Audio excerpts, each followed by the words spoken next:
A few days ago, a group of scientists, doctors, environmental organizers, and concerned citizens got together and they called for the urgent stop to the deployment of 5G. They said that it's been proven harmful to human bodies, that this is an experiment on humanity, and that this should be called a crime under international law.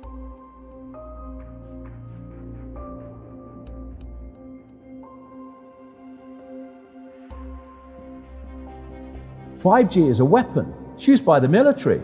Do you know these 5G millimeter wave technologies are used to scatter crowds? They drive up in this technology when they want to scatter a cloud, and they put out these frequencies in a much higher power than 5G will be initially with us, but the same frequencies. And people scatter because they get the feeling their skin is on fire. Because the human body, including the skin, is an antenna. It interacts with frequencies and it receives and transmits information. At the cutting edge of understanding of DNA, scientists know that DNA is a receiver-transmitter of information. I have to tell people 5G story. It's bigger than the Holocaust. It's bigger than anything you've ever heard. I'm Mark Steele. Anybody who hasn't heard me. I'm a weapons systems head-up display expert. I'm one of the leading experts in the world. I've actually brought cover in relation to this, and the reason I became an expert was because I invented 5G as a killer. Do not believe a single word I say. Not one. I want you to do your own research. You'll find it's absolutely terrifying. There are going to be boxes broadcasting 5G, this weapon, down every street, all over the world. What we're concerned about 5G is that it's going to require a transmitter about every 3 to 10 homes. So you're talking about a small cell tower placed in front of your home. Because at these high frequencies, you can't have... It doesn't travel very well. Yeah. And people need to understand, it's 24 gigahertz to 90 gigahertz. These are not 2 feet. These are 2 inches to half an inch. And this is very dense wireless radiation hitting our bodies.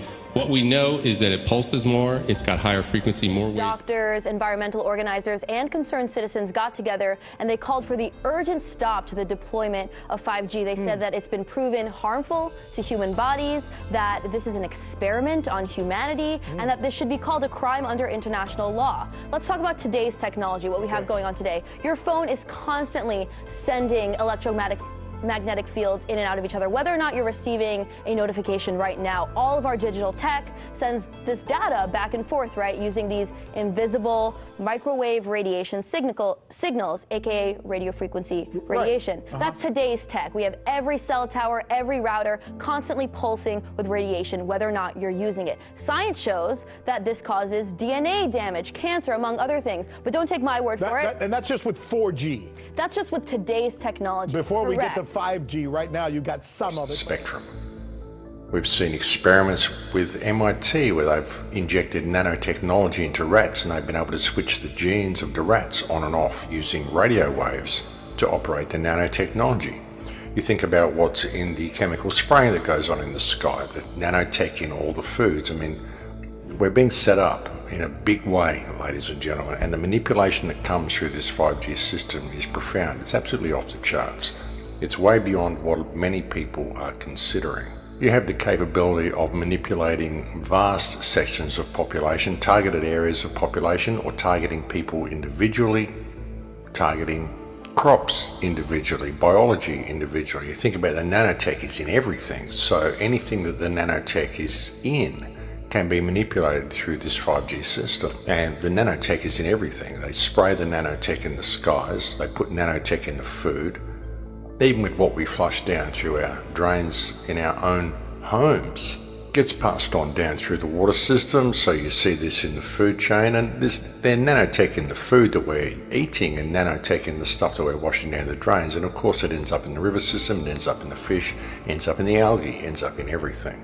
With all of the stuff that they're feeding us about fast communications and good downloads and good connection speeds and all of this sort of stuff, that's the secondary application of all of it, or even the third application of all of it, because ultimately this is military grade technology, and what it's about is control, and ultimately it's a weapons system. You know, it's a surveillance system and a weapons system. You can have people under surveillance and then you can weaponize it and target certain individuals for elimination or whatever, heart attack, cancers, whatever you want to do to them. You just got to look at it, folks, and think, well, how much can you trust your government? Can you really trust these people? Look what they've done to the world so far, and that's who is rolling this system out, apparently for our benefit. When you look at the internet, you look at what it's becoming something that we never wanted. I mean, we wanted the internet there so we could have access to information, we could have fast communication with each other, but now it's becoming a digital barrier between us and reality. It's becoming something that we must interface with in order to access the real world around us. And all of our information is being removed from us and put onto what they're calling cloud computing now. They're even saying that soon you won't be able to get hard drives for your machines. You won't need hard drives because everything will be on the cloud. And all that means is that it doesn't exist anymore. It's up there in cyberspace and you don't actually have access to it on your own computer. So you can't have access to your own things. You've got to keep them on the cloud, which means you can be locked out of all of your stuff at any time. That's what it's about. I mean, I know people that have uploaded their photos to video host programs and then suddenly they get locked out and they need to verify who they are in order to access their own stuff. I mean, this is ridiculous, folks. They do all this sort of stuff and they say it's for your security.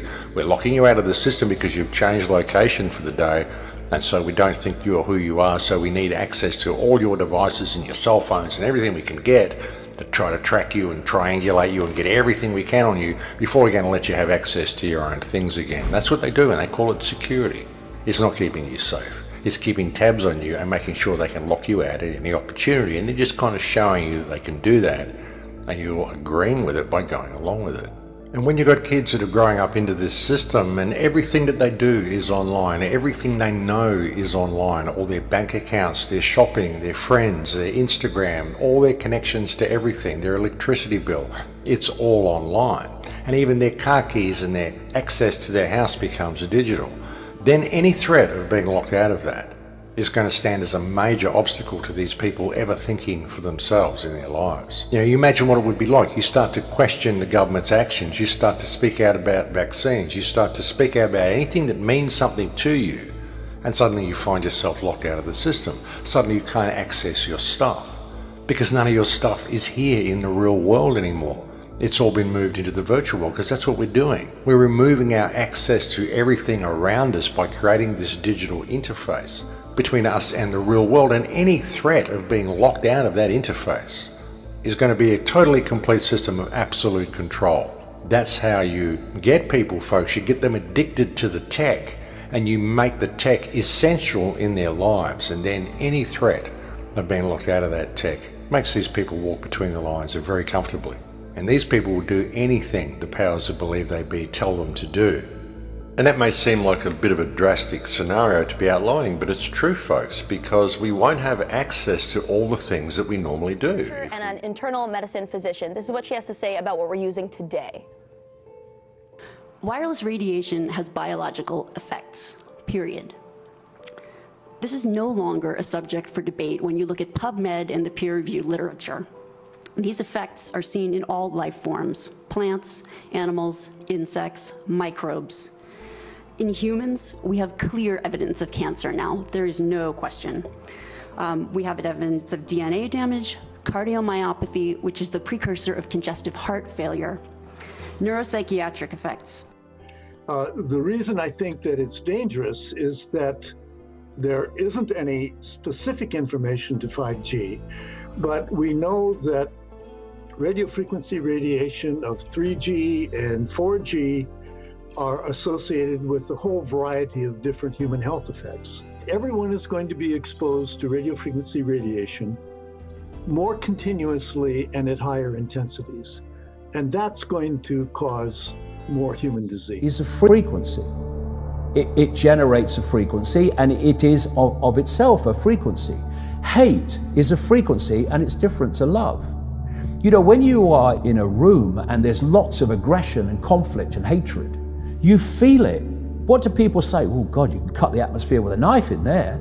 That is because the frequencies of hate and conflict have been so generated, they have changed the electromagnetic field of the room. Okay, so 5G is going to be weaponized against us potentially. Yeah, but the point being that they worked out the frequencies of various emotions, including rage and what have you. And basically, they can play across a community these frequencies without anyone knowing. and it starts to have an effect, and it starts to build rage, it starts to build anger, and people might not realize why they're feeling it, but they start to feel it. And then what they do is they trigger that with an event. Maybe some guy is attacked by the police or something, or somebody's arrested for something they didn't commit, and now there's the trigger. The blue touch paper's been lit of this manufactured frequency-driven rage, and you have mass riots and what have you, and people do things that they wouldn't normally do. And you can make people depressed. You know, the American military, they've admitted this. They have technology that fires frequencies at the enemy that basically breaks the enemy's spirit so they give up and put their weapons down. This is the technology we're dealing with. Now you take that into account and then you think of 5G. First of all, 5G doesn't travel well because of the nature of its frequency. So instead of big towers, as we have now, broadcasting these frequencies long distances, it won't do that. And it doesn't go through solid objects, what we call solid objects, very well either. So to overcome that, there are going to be boxes broadcasting 5G, this weapon, down every street, all over the world. You're talking phenomenal numbers of these boxes, broadcasting like on the lamp standard outside your children's bedroom and stuff, broadcasting this stuff. There's no way you'll be able to go where you'd be in a field of 5G. And another interesting thing, I don't know whether you've noticed this, but the story broke first of all in Sheffield, when the council started cutting down literally thousands and thousands and thousands of mature trees in urban streets. And there were big protests about it. You know, Sheffield claimed to be a green city, but all these mature trees were coming down, thousands of them. And my brother, he works as a call-out bus mechanic. So a bus will break down, they'll call him, we'll come down and fix it on the side of the road. So he's traveling all the time. And he's saying it's amazing how many mature trees are being cut down. Now, the worst nightmare of 5G in a street is mature trees, because it can't get through them. They don't want urban trees for 5G because it won't go through solid objects very well at all, and it doesn't travel far. So we're going to have this explosion of 5G transmitters, and then, going back to what I said earlier, and they've admitted this too, there's going to be like 20,000 satellites up there beaming 5G at the Earth. What is our exposure in a day? It's not one cell phone. It's cell phones, it's multiple wireless networks, it's smart meters, it's cell towers. It's this sandwich, and it all adds up. And this is a serious problem for occupational health, public safety, and personal safety. And I feel that it's irresponsible to be even talking about the Internet of Things and rolling out a new untested technology when we're not even measuring what are our current exposures from the current